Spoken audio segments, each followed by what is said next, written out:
We are Russia's next target.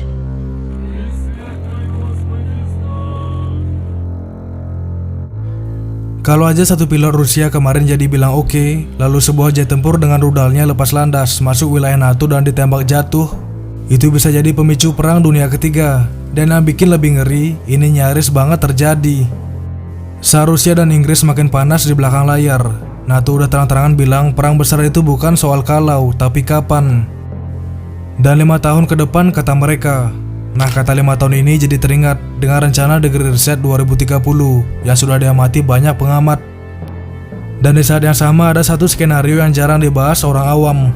Kalau Rusia sibuk bikin Eropa kacau, Cina punya ruang buat bergerak ke Taiwan. 2 front perang, 2 kawasan dunia satu waktu. Ini bukan teori konspirasi atau spekulasi liar, ini rangkaian peringatan resmi.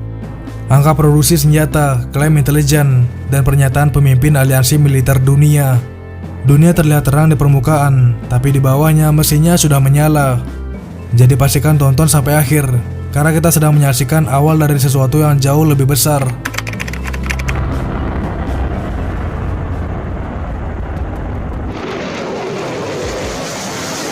Nah, semua ini bermula dari klaim resmi Dinas Keamanan Federal Rusia (FSB). Mereka menyatakan telah menggagalkan sebuah operasi intelijen besar yang melibatkan Badan Intelijen Militer Ukraina (GUR) dengan dukungan intelijen Inggris. Target operasi ini bukan fasilitas, bukan dokumen, tapi manusia. Seorang pilot militer Rusia yang diminta bukan cuma membelot, tapi membawa serta jet tempur MiG-31. Nah, jadi MiG-31 ini penting untuk dipahami. Ini adalah salah satu pesawat pencegat tercepat di dunia, dirancang untuk misi strategis.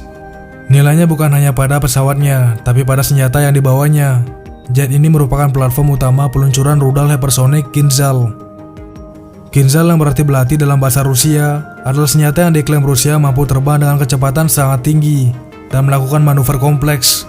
Nah, maksud dari manuver kompleks, rudal ini nggak bergerak lurus seperti peluru biasa, tapi bisa berubah arah sehingga sistem pertahanan udara musuh kesulitan memprediksi dan mencegatnya. Rusia juga menyebut Kinzhal bisa membawa hulu ledak konvensional maupun nuklir. Artinya, satu sistem senjata ini punya potensi dampak taktis sekaligus strategis. Nah, kemudian menurut laporan media Rusia, pilot tersebut ditawari suap sebesar 3 juta dolar Amerika Serikat, sekitar puluhan miliar rupiah. Tawaran itu juga mencakup kewarganegaraan asing. Ini penting, karena dalam dunia spionase, imbalan bukan cuma uang, tapi jaminan hidup baru, paket lengkap agar target mau berpaling. Nah, FSB menyebut rencana ini sebagai provokasi berskala besar terhadap Rusia. Dalam skenario yang diklaim FSB, jet tersebut disebut akan diterbangkan menuju wilayah NATO. Pesawat itu kemudian akan ditembak jatuh oleh sistem pertahanan udara NATO. Bukan kecelakaan, bukan salah paham, tapi serangan terhadap aset strategis. Penjelasannya gini, jika pesawat Rusia yang membawa senjata strategis ditembak jatuh di wilayah NATO, Rusia bisa menilai itu sebagai tindakan agresi langsung. FSB menyatakan langkah-langkah yang mereka ambil berhasil menggagalkan rencana ini. Media pemerintah Rusia kemudian menayangkan rekaman dan gambar seorang pria yang disebut bekerja untuk intelijen Ukraina dan Inggris. Dalam rekaman tersebut terdengar tawaran uang dan kewarganegaraan kepada pilot Rusia sebagai imbalan pembelotan dan pencurian jet tempur. Dengan digagalkannya rencana ini, Rusia mengklaim telah mencegah kebocoran teknologi militer sensitif. Ini penting karena Kinzhal disebut sebagai salah satu keunggulan strategis Rusia. Jika teknologi ini jatuh ke tangan Barat, keseimbangan militer bisa berubah, terutama terkait kemampuan pertahanan udara NATO. Konteks politiknya lebih luas. Rusia dalam beberapa tahun terakhir kerap menuding Inggris sebagai musuh utama di Eropa. Rusia menuduh Inggris terlibat langsung dalam perencanaan dan dukungan terhadap operasi militer Ukraina, termasuk serangan lintas batas dan sabotase di wilayah Rusia. Nah, kemudian Inggris di sisi lain menggambarkan invasi Rusia ke Ukraina sebagai bentuk perampasan wilayah bergaya imperial. Inggris juga menuduh Badan Keamanan Rusia aktif melakukan operasi cyber, disinformasi, dan infiltrasi di berbagai negara Eropa. Ketegangan ini kemudian diperkuat oleh pernyataan dari NATO. Sekretaris Jenderal NATO, Mark Rutte, memperingatkan bahwa Rusia bisa menyerang negara anggota NATO dalam waktu 5 tahun ke depan. Peringatan ini disampaikan secara terbuka dan disebut sebagai peringatan keras. Rudd mengatakan Rusia telah meningkatkan kampanye rahasia terhadap masyarakat barat. Kampanye ini tidak selalu berupa serangan militer terbuka, melainkan aktivitas yang sering sulit dibuktikan, seperti serangan cyber, penyebaran disinformasi, dan dugaan peluncuran drone di dekat bandara serta pangkalan militer negara-negara NATO. Jenis konflik ini sering disebut sebagai hybrid atau gray zone warfare. Rudd menegaskan bahwa meskipun aksi-aksi ini mengkhawatirkan, dampaknya masih kalah besar dibandingkan satu skenario terburuk. Serangan militer langsung Rusia terhadap negara NATO, terutama jika melibatkan perebutan wilayah dan korban jiwa.